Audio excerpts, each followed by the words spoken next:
Borias Island, one of my favorite place.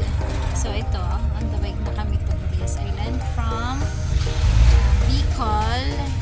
Siguro I think nag-drive kami for almost 12 hours until Bicol, from Manila to Bicol, 12 hours.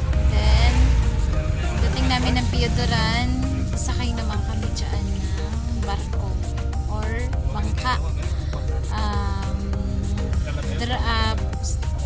Ano naman, bali 2 hours naman nasakay sa bangka.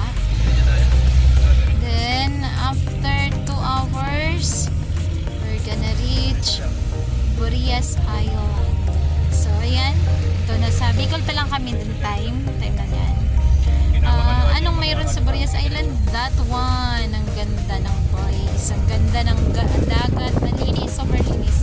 So yung nakikita nyo, mga ano yan, bato, mga bato na nawawash out daw yan pagkadating ng mga December, na puro sand naman daw yung papalit daw siya.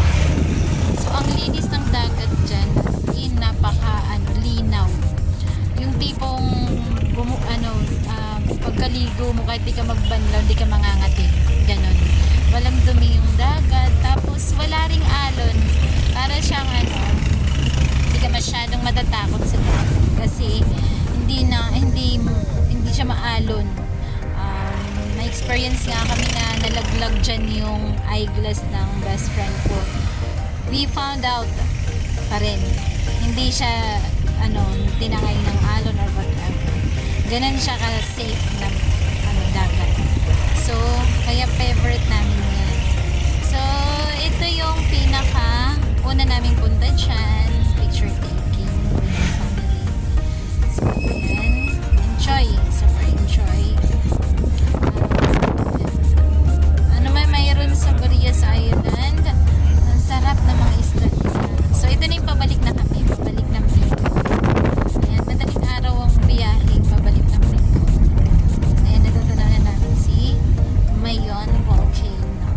Nakasakay kami dyan sa bangka. Pabalik. Ang ganda ng Borias Island. So, hindi ka magsasawang balikan ng place na yan. Napaka ganda, relaxing. At hindi delikado yung dagat kasi wala masyadong. So, thank you for watching.